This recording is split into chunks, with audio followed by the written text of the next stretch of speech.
বহুত দিন তো হলো আমাদের এই মামলাটার কোনো অগ্রগতি আমরা দেখছি না, এবং আসলে আমরা জানিও না কি হচ্ছে। এবং র্যাব কিন্তু এই নতুন সরকার আসার পরও তারা সময় চেয়ে যাচ্ছে, এবং টোটাল সামনে 15 তারিখ হয়তো 114 বারের মতো সময় তারা চাবে। তো এটার আইনি কার্যক্রম দেখার জন্য, এটার কি হচ্ছে ভিতরে, এগুলোর জন্য আসলে আমরা মোহাম্মদ শিশিরমণি ভাইকে আমাদের আইনজীবী হিসেবে নিয়োগ দিয়েছি। তার জন্যই এসেছিলাম ওনার সাথে কথা বলতে। ওভারঅল আসলে মামলা নিয়ে আপনার কি বুঝতেছেন? আপনার মানে কি বুঝতেছেন? মানে এই 111 বার সময় নিয়েছে, মানে এটা কোনো ফলাফল আসবে ফলাফল কি? আসতেছে নাকি আসলে?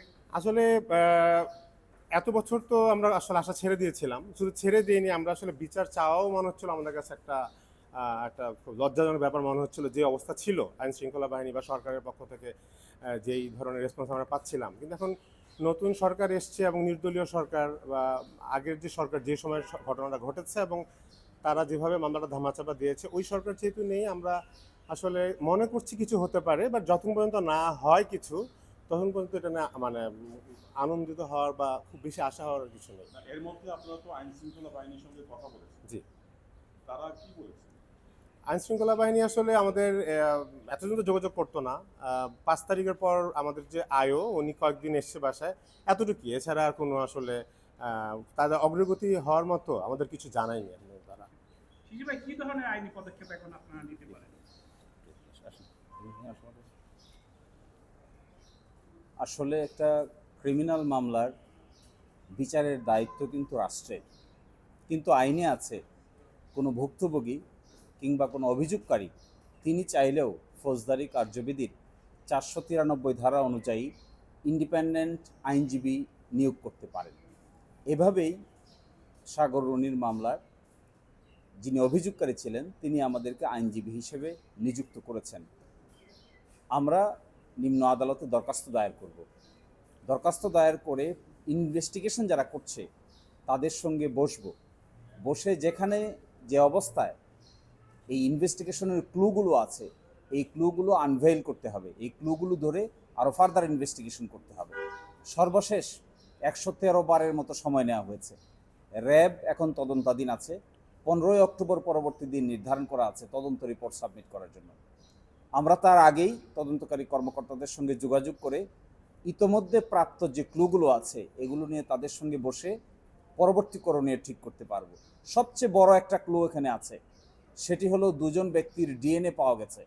যে দুজন মানুষের ডিএনএ পাওয়া গেছে, যা আমেরিকা থেকে টেস্ট করে নিয়ে আসা হয়েছে, এই দুজন ব্যক্তিকে শনাক্ত করা প্রয়োজন।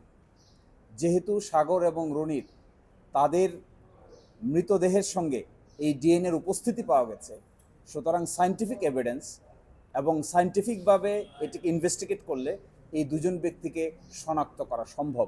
এটির উপর আমরা জোর দেওয়ার চেষ্টা করব। একই সাথে দেখবেন একজন ছিল হাত পা বাঁধা, আরেকজন হাত পা বাঁধা ছিল না।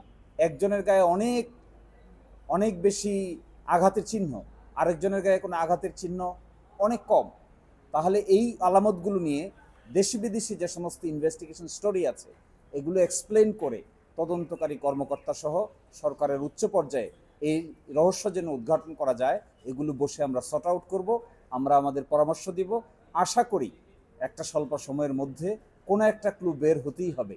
এই মামলার যদি বিচার না হয়, তদন্ত সঠিকভাবে করা না যায় এবং আদালতে সঠিক ব্যক্তিকে আনসারেবল করা না যায়, তাহলে এটি আমাদের দেশের জন্য কলঙ্কই থেকে যাবে, গণমাধ্যমের উপরও বিরাট বড় একটি আঘাত হিসেবে থেকে যাবে।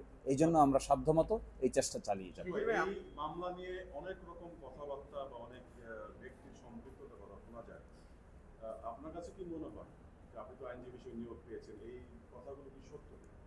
হ্যাঁ, যে কয়টা আমি সবগুলো পত্রিকার রিপোর্ট এক্সামিন করার চেষ্টা করেছি। প্রাথমিক যে তথ্য প্রমাণগুলো ছিল যা তিনি আমাদেরকে সাপ্লাই করেছেন, ময়নাতদন্ত রিপোর্ট, সুরতহাল রিপোর্ট, এফআইআর এবং আরও অন্যান্য পত্রিকার রিপোর্ট, যে যে অ্যাঙ্গেল থেকে রিপোর্ট করেছে সবগুলোই আমরা প্রাথমিকভাবে পর্যালোচনা করে বেশ কয়টি ক্লু মনে হচ্ছে আরও ফার্দার ইনভেস্টিগেশন করলে এগুলোর সলিউশন করা পসিবল। এই সলিউশনগুলি যেন করা হয়, এই জন্যই আমরা তদন্তকারী কর্মকর্তার সঙ্গে পাশে থেকে রাষ্ট্রকে সহযোগিতা করে রহস্যটি উন্মোচন করার চেষ্টা করব। আপনি বলছেন যে সায়েন্টিফিক ভাবে এগোলে অনেক কিছু বের করা সম্ভব, তাহলে এতদিন তারা এভাবে এগোয়নি কেন? এই না এগোনোর পেছনে যে 2-3টি হাইপোথেসিস দায়ী বলে মনে করা হয়। কেউ কেউ বলছেন উচ্চ পর্যায়ের এমন সেন্সিটিভ ব্যক্তিবর্গ এর সঙ্গে জড়িত আছেন যারা তদন্তের যৌক্তিক উপসংহার টানতে দেন নাই। কেউ কেউ এটাও বলেছেন যে সত্যিকার অর্থেই কোনো ক্লু পাওয়া যায় নাই। কিন্তু আমার মনে হয় পরিবর্তিত পরিস্থিতিতে এখন কে অতীতে জড়িত ছিলেন, কার ইন্ডিকেশন ছিল, তিনি কত বড় মাপের লোক ছিলেন, এ সবগুলোই এখন বের করে নিয়ে আসা পসিবল, যেহেতু আপাত অর্থে প্রাসঙ্গিক অর্থে বাহ্যত কোনো বাধা আছে বলে আমার কাছে মনে হয় না। বাকিটা এক্সপার্টিজের উপর ভিত্তি করে এবং দক্ষতা যদি দেখানো যায়, সত্যিকার অর্থে প্রসিকিউশন যদি দক্ষতা দেখাতে পারে, তাহলে প্রকৃত ব্যক্তিকে এখন আইডেন্টিফাই করা সম্ভব হবে বলে আমার কাছে মনে হয়। জীবনে আপনারা কি ধরনের মানে আইনি সহায়তা দেবেন? এখানে দুইটা বিষয় আছে, একটা হলো যে আপনার নথি রেখে